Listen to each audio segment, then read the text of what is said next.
Então nós estamos meditando na primeira parte do versículo 9 que diz: ora Deus que é o nosso escudo.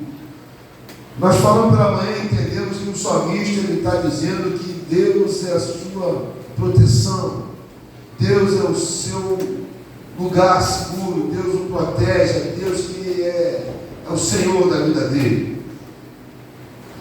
E eu penso que o salmista estava falando algo que é uma verdade, muito bem declarado e muito bem difundido em toda a Bíblia. Mas não obstante a isso, a gente também sabe que Deus é o nosso refúgio. Nós sabemos que Deus é o nosso lugar seguro. Mas aí vem aquele questionamento que entre saber e viver isso, muitas das vezes, é o nosso desafio. Porque toda palavra da parte de Deus, que ela chega para nós, é uma Bíblia transpor. É algo que você muitas vezes vamos ter que nos submetermos e abrir mão de alguma coisa. Mas também, por outro lado, a gente vê a importância que Deus dá quando eu e você confiamos nele. Eu usei de manhã o exemplo do rei Acasias e o rei Heráclito, um pouquinho botar ali um pouquinho gravado.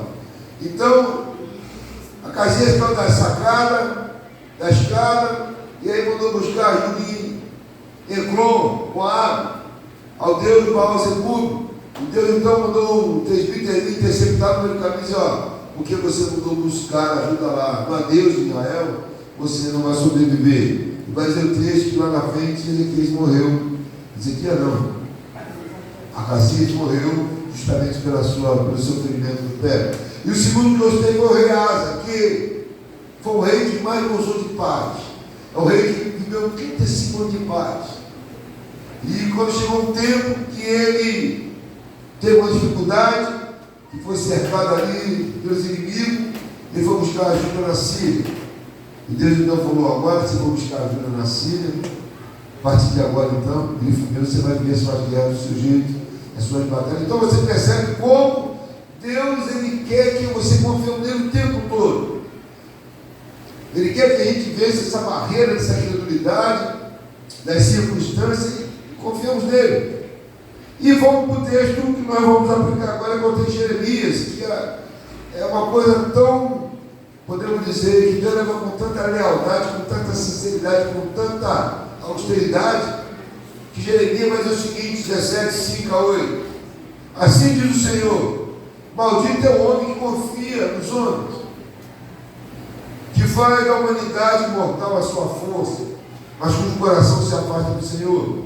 E ele será como um arbusto do deserto, não verá quando vier algum bem. Habitará nos lugares áridos do deserto, numa terra salgada, onde não vive ninguém. Mas bendito é o homem cuja confiança está no Senhor, cuja confiança nele está. Ele será como uma árvore plantada junto às águas, que estende as suas raízes para o ribeiro, e ela não temerá a pessoa quando chegar o calor, porque as suas folhas estão sempre verdes, e não ficará ansiosa no ano da seca, nem deixará de dar frutos.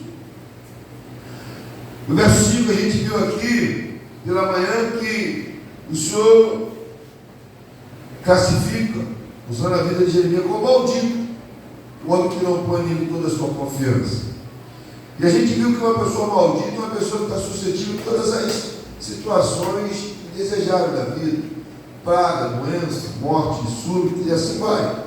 Está escrito lá em Deuteronômio 28. Se você for condensar ali aquilo do 28, do 15 a 68, você vai ver que só vai dizer: é praga, é seca, é esterilidade, e tudo que faz não dá certo, a doença alcança, as chagas vêm. Então, ela vai se definir nisso. E vimos depois que só se afasta aqueles que estão, uma vez, se aproximados de Deus. Diz aí: maldito é o homem que confia nos homens, que faz a humanidade mortal, a sua força, mas cujo coração se afasta do Senhor. Então nós vimos que só se afasta quem está perto. Então o texto vai dizer de alguém que esteve perto de Deus, que experimentou ali a presença, o amor, o cuidado, a proteção de Deus, não obstante algum momento da sua vida, algo se deu, algo se perdeu, algo entrou ali, e o homem então se distanciou. Dando continuidade agora, vamos para o verso 6.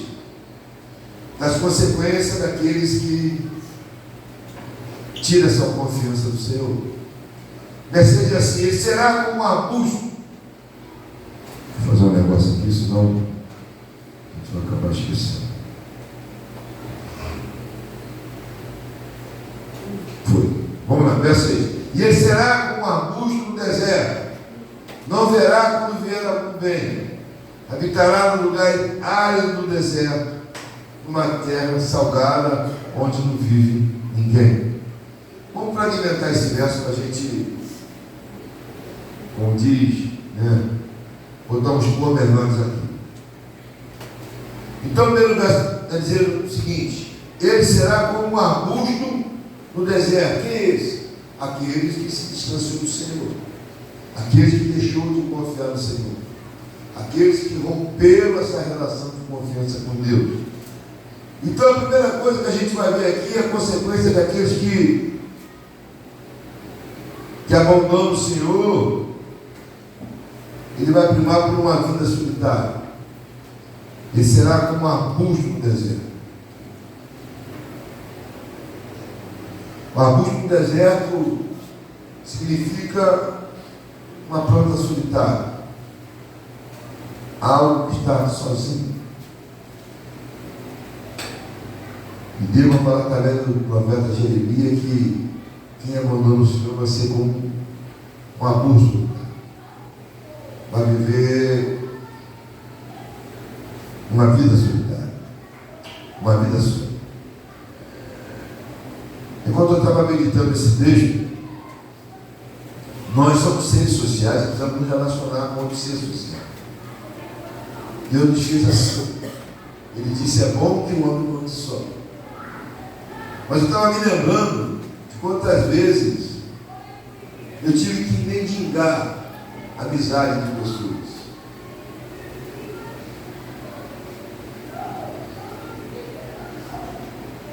Mas quando elas percebiam que eu não era quem parecia ser, elas simplesmente me abandonavam.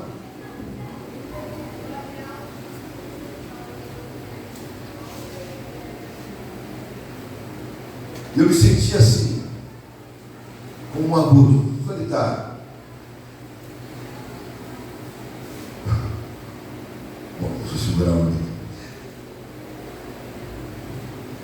Eu tinha que viver agradando pessoas, eu me sentia aceito. Sabe o que é isso? Eu tinha que fazer coisas que normalmente quebravam princípios que eu aprendi dos meus pais, quebravam princípios legais, para tentar atrair pessoas, para mim não me sentir sozinho, para mim ser alguém descolado no meio da galera, para mim ser alguém que tinha um conceito. Fiz aliança com falsas amizades, que só me levou para mais longe de Deus. Comecei a envolver com drogas, com tantas coisas nocivas e tóxicas dessa vida, porque eu me sentia só. Cercado de pessoas, mas dentro de mim eu não tinha essa segurança de ter alguém. E até dentro da minha casa, muitas das vezes, a gente passou por momentos assim, de solidão. Então eu vivia lá dividido. Lá que tinha muitas, moravam todo mundo junto. Eu me sentia assim.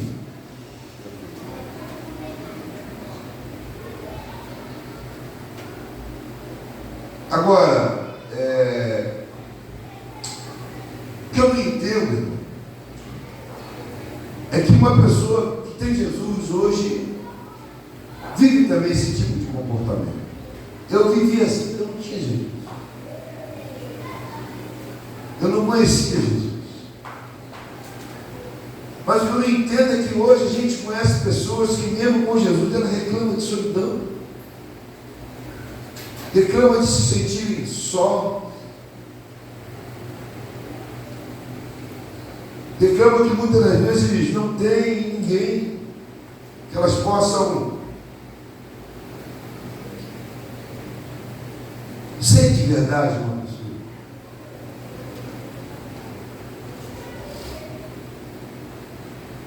E aí a gente precisa considerar duas situações nesse caso, irmão. Me perdoe. Porque nós somos uma igreja. E a Bíblia diz que aqui há comunhão. Querendo você ou não, a Bíblia diz que na igreja só tem comunhão. Querendo você ou não, a Bíblia diz que existe aqui a amizade mais profunda do que irmãos. É nesse ambiente que você vivemos. O problema todo é que a gente também opta por solidão. E aí eu quero considerar pelo menos duas coisas nesse contexto aqui. A primeira está escrita em Provérbios. Provérbios 18 diz o seguinte: quem se isola busca interesse egoísta e se rebela contra a insensatez. E eu quero ler esse mesmo versículo agora na Almeida Revisada Imprensa Bíblica. Diz assim: aquele que vive isolado busca o seu próprio desejo e surge contra a verdadeira sabedoria. O que a gente entende aqui, que muitas das vezes nós optamos por uma vida isolada, porque normalmente estamos seduzidos por algum desejo possível.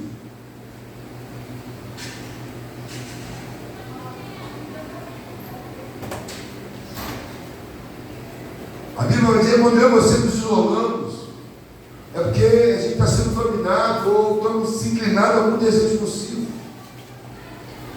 Essa é a primeira questão que a gente tem que considerar.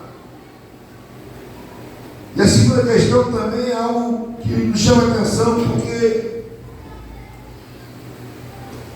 mas eu não vou falar a segunda, eu quero dizer uma coisa para os irmãos. Eu trabalho com mais de 8 psicólogos. Conheço alguns psicólogos, temos psicólogos no nosso meio. Mas o que eu tenho aprendido em conversa e até em alguns aprendizados mesmo, é que tem coisas, irmão, que não se curam no divã. Existem situações que elas só se resolvem à luz da palavra de Deus. Não tem nada contra quem busca esse auxílio ou até reforço, mas tem coisas na nossa vida que só se resolvem na presença de Deus. Sabe? E a gente tem que considerar isso. E a segunda coisa que a gente tem que considerar está escrito em Lucas. Lucas 8, 29 diz assim: pois Jesus havia ordenado que o espírito imundo saísse daquele homem. Muitas vezes ele tinha se apoderado dele, e mesmo com os pés e as mãos acorrentados, entregue aos cuidados de guarda, quebrava as correntes, para dizer que era levado pelo demônio a lugares solitários. O texto também quer dizer que aquele homem, aquele demônio era gadareno, ele era levado por lugares solitários, porque os demônios levavam por lugares solitários. E Pedro, escrevendo, diz o seguinte: sejam sóbrios e vigiem. O diabo, inimigo de vocês, ele anda ao redor, como um leão rugindo, procurando quem possa devorar. Eu e você sabemos que o inimigo, ele faz uma alusão ao leão, mas por quê? O leão, ele não ruge para caçar, a gente sabe disso. O leão, ele ruge para quê? Para espalhar o rebanho. E aí, quando está todo mundo espalhado, solto, ele vai entrando, ele abocando. E quando a gente faz então um paralelo aqui, você vê que os demônios levam as pessoas para o lugar de solitário. Porque você está sozinho, é muito mais fácil dele te abocanhar. No rebanho fica difícil, que são muito mais sozinhos, você é abocanhado. A estratégia dele é te deixar sozinho, é te deixar você só. Pelo menos você achar que está só. Longe do aprisco, longe do pastor, longe do rebanho. Então a gente precisa tomar muito cuidado com essa ideia de buscarmos uma vida solitária. Uma vida solitária é uma vida que tem perigos à vista. A Bíblia Bíblia diz que o Senhor nos chamou para darmos união. Salmo 133, como é? Como bom, consulável é? Vive em união. É dessa maneira que o Senhor quer que a gente viva. Porque se nós temos Jesus, meu irmão, se nós temos uma igreja, nós temos um pastor, nós temos um amigo mais velho que irmão, a gente tem que dizer não para qualquer vida solitária. Qualquer inclinação que te leva a você à solidão, você tem que refutar em nome de Jesus. Você não é um arbusto solitário. Você é alguém que foi chamado para viver na comunidade do justo, em nome de Jesus. Vai dizer no verso 6 ainda, na parte B: não verá quando vier algum bem. Olha novamente. Não verá quando vier algum bem. Aquele que coloca a sua confiança no homem nunca verá a provisão do Senhor, irmão. Fala para o teu irmão. Quem coloca a confiança no homem nunca verá a provisão do Senhor. Amém. No livro de 2 Reis, o texto é muito longo, não vou tentar resumir da minha maneira. Vocês são muito leitores da Bíblia aí, assim, daí vamos ficar rapidamente. No livro de 2 Reis, no seu capítulo 7, versos de 1 a 20, narra-se a história que Samaria está vivendo uma crise, a pior crise que Samaria viveu, pelo menos a segunda crise que Samaria viveu. A primeira foi na época de Elias, e agora também na época de Eliseu. Uma crise terrena. E eu quero ler pelo menos o verso de 1 a 3 aqui, diz assim, 2 Reis 7, 1 a 3. Eliseu respondeu: ouça a palavra do Senhor. Assim diz o Senhor: amanhã, por volta desta hora, na porta de Samaria, tanto uma medida de farinha como 2 medidas de cevada serão medidas por uma peça de prata. Verso 2. O oficial em cujo braço o rei estava se apoiando disse ao homem de Deus: ainda que o Senhor abrisse as comportas do céu, será que isso poderia acontecer? Mas Eliseu advertiu: você o verá. Você verá com seus próprios olhos, mas não comerá coisa alguma. O verso 3 vai dizer: havia 4 leprosos junto à porta da cidade. E eles disseram uns aos outros: por que ficávamos esperando o morte aqui? Vou tentar resumir o que aconteceu. Aqui nós falamos de 3 personagens. Primeiro, o profeta Eliseu, amém? Está comigo aqui? Segundo personagem, o oficial. E o terceiro personagem, vou condensar aqui, são os 4 leprosos. E Samaria estava sendo cercada pelos arameus ali. E a cerca estava severa. Ela é tão severa que estava comendo filhos. Já leram isso na Bíblia? Amém ou não amém? Já leram? Já comeram filho da Bíblia? A cerca estava nesse nível. Só para você ter uma noção, abra sua Bíblia em 2 Reis, eu quero que você leia para mim, comigo, do 26 ao 28. 2 Reis 6, 26 a 28. Vamos ler. Vamos ler ali. 2 Reis 6, João, bota para mim. 26 a 28, só para a gente ler. Um dia, quando o rei de Israel inspecionava os muros da cidade, uma mulher gritou para ele: socorro, rei, meu senhor. O rei respondeu: se o senhor não socorrer, como poderia ajudar? Acaso há trigo na eira ou vinho no lagar? Contudo, ele perguntou: qual é o problema? Ela respondeu: esta mulher me disse: vamos comer seu filho hoje e amanhã comeremos o meu. Bota 29 para mim. Então cozinhamos o meu filho e comemos. No dia seguinte eu disse a ela que era a vez de comer o filho dela, mas ela havia escondido. Então você vê o nível da seca. Comendo o filho. Estava ruim demais. Então, a coisa estava difícil. Eliseu estava justamente no meio das autoridades de Israel, falando que Deus ia trazer a provisão. Então, entra o rei, juntamente com o oficial que ele apoiava, e Eliseu falou para ele: olha, amanhã, nessa hora, vai vir a provisão de Deus. E o oficial falou: não é possível, nem se Deus abrisse a porta do céu, podia cair essa punição, porque a seca estava grande. Ele achou então que Deus não seria capaz de fazê-lo. Pois bem, agora vamos ter terceiro personagem, são os quatro lepróis.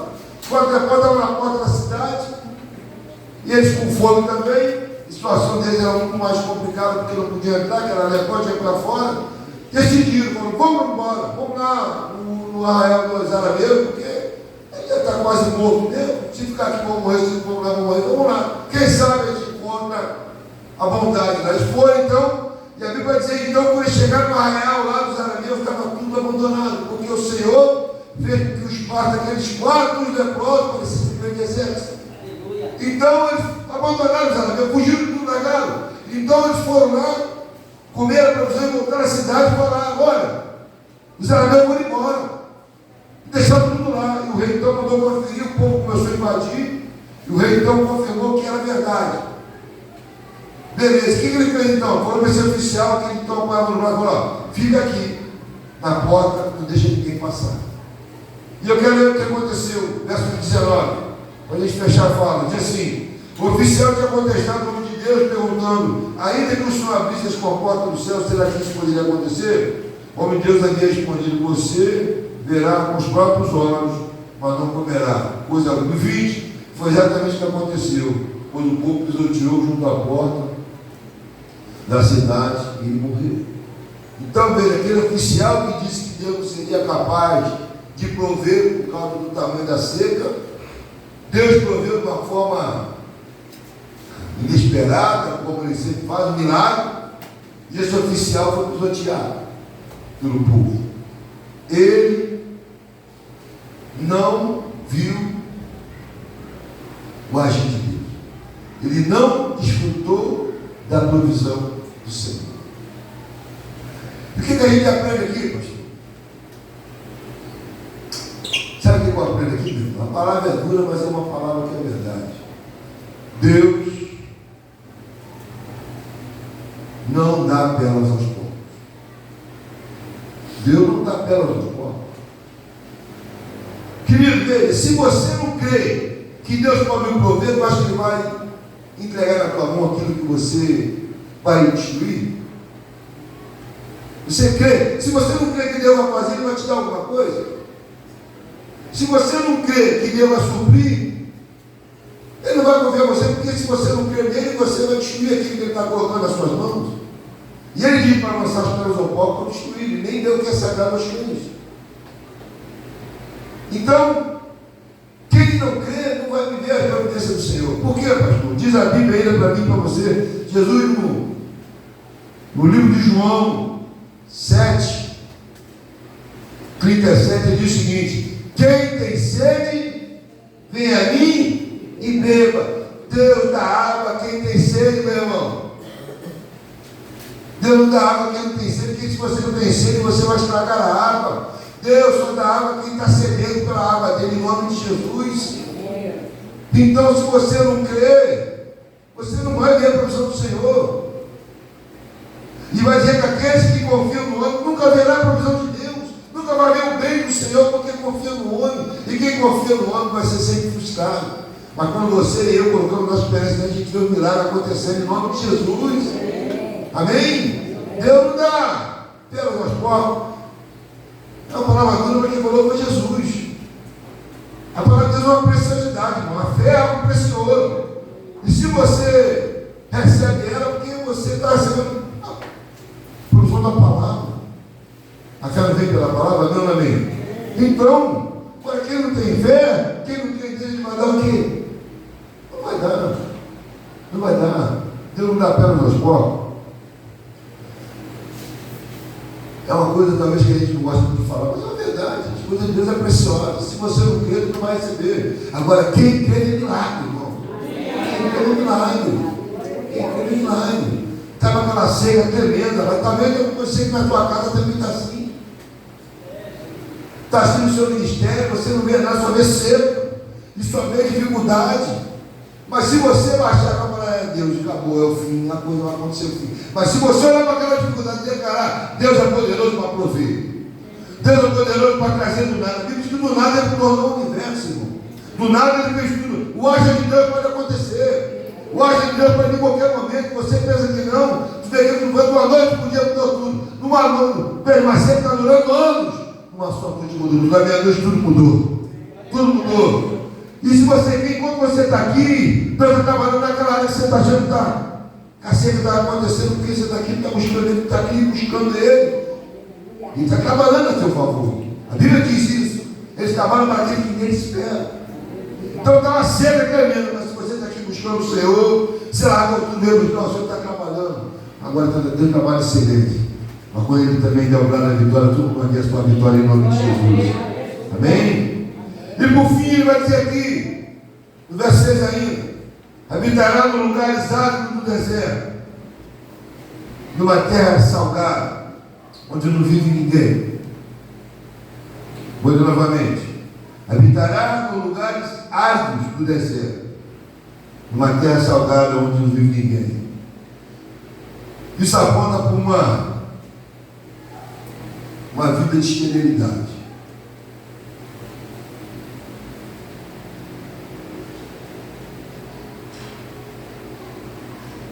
Uma vida de que,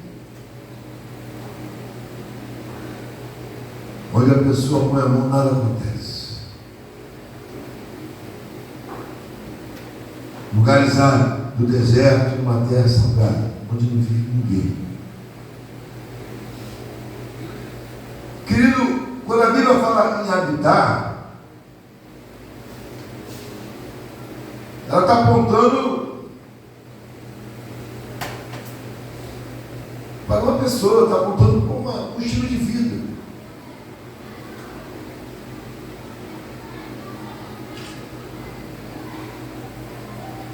E aqui eu acho legal, porque eu quero terminar aqui nesse ponto, mas eu quero explicar o que eu penso aqui nesse texto.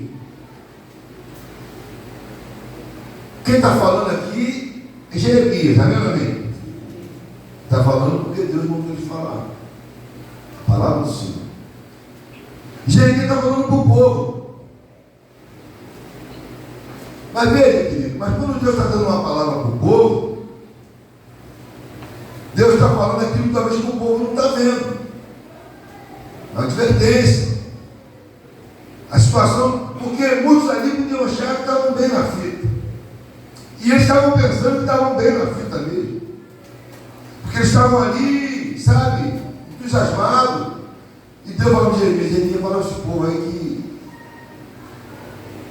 que eles podem até achar que está bem na fita, mas a verdade estão vivendo no deserto, num lugar inseguro, num lugar que não vai dar fruto. E eu penso que muitas das vezes a gente precisa examinarmos a nós mesmos.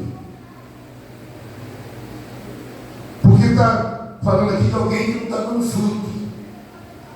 Alguém que está até fazendo a obra. Ele não está falando para alguém que está parado, não. Está falando para aqueles que estão, está falando para a liderança. Ele está falando para aqueles que estão envolvidos, está falando para os sacerdotes. Ele está falando para o povo que estava ministrando aqui. E pode ser que a gente também se encontre numa situação que a gente pode achar que está muito bem na vida, aos olhos humanos. Mas a pergunta é como Deus tem visto a nossa vida. Que talvez tu está achando que, porque irmão, a gente tem visto esse livro de igreja, o que a gente tem visto é o seguinte: as pessoas estão ministrando de qualquer maneira, as pessoas não estão se consagrando, falando no nível geral, não estão se consagrando. Ah, pastor, estou? Amém. Mas se você não está, receba a palavra. As pessoas estão levando as coisas tudo de qualquer maneira. Mas o problema é o seguinte: você pode até levar de qualquer maneira, mas não dá fruto. Não dá fruto. Porque o que dá fruto, querido, é quando eu e vocês estão alinhados com a vontade de Deus. Sabe, o que dá fruto não é quando, sabe, a gente às vezes se depara com cada situação que a gente fica, meu Deus. E a pessoa está distante, a pessoa está, sabe, está como se nada estivesse acontecendo. Mas Deus está falando, olha, está ministrando, está aqui, mas aos meus olhos você está vivendo uma terra árida, uma terra salgada, que nada nasce, e que está sozinho. Essa é a realidade. Porque muitas vezes o texto está falando daqueles que confiam em no mundo. E o pior de tudo é que esse aqui está ministrando para homens. Mas a gente não pode esquecer que a gente ministra em nome de Jesus. É Ele que tem que ser glorificado. A nossa esperança tem que estar nele. É através dele que você. Sem mim nada podeis. Agora comigo você vai mais, muito mais do que você pode imaginar. Com Ele, você está plantado nele, você dá fruto, meu irmão. Você dá fruto, não é nem que você é o bom mamã, mas é Ele através da sua vida, Ele age. E dá fruto aqui, muitas vezes você não vê nada acontecendo, mas Deus está trabalhando, Deus está fazendo, daqui a pouco você vai ver acontecer, que tem um tempo de dar fruto. Mas quando você está nele, você continua nele. Agora, quando você não está nele, a palavra que eu tenho para mim, para você é: a gente precisa voltar. A gente precisa levar realmente a obra de Deus com muito mais ardor. A gente precisa consagrar-se. A gente precisa levar a vida de consagração com mais veemência, meu irmão. A gente não pode simplesmente ser um cristão somente aos domingos. A gente tem que bater nessa tecla todo domingo. A gente tem que levar uma vida séria, uma vida comprometida com o Senhor, uma vida santa, uma vida reta. Pastor, eu não é perfeito, mas eu sei que você não é perfeito, mas não quer dizer que você se entregar ao pecado de qualquer maneira. Nós precisamos viver uma vida reta, uma vida que atrai, uma vida de caráter, irmão. Compromisso, caráter. É isso que vai fazer dar fruto. É isso que vai fazer que a gente ter fruto, porque quando a gente dá fruto, a gente está na videira. Amém? É isso que Deus fala? Quando está nele, a gente dá o quê? Quando estamos nele, damos um fruto. Porque Ele vai agir através da nossa vida e vai acontecer. A coisa vai acontecer.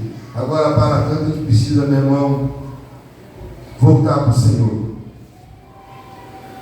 Voltar para Ele. E permitir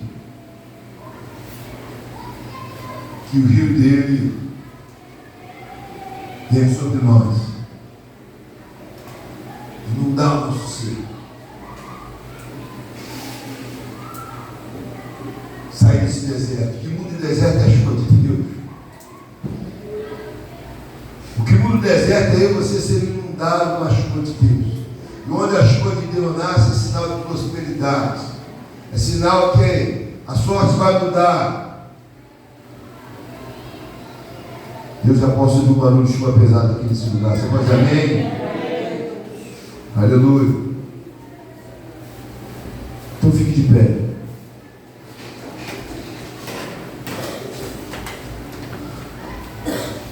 Vamos ministrar essa canção. Chamar o Ministério do Louvor aqui. Vamos cantar essa canção como a gente talvez nunca cantou nesse lugar. Depois vamos orar. Eu vejo uma pequena nuvem do tamanho da mão de Deus. Mas esse é o sinal que a chuva de Deus vai descer nesse lugar. Aleluia.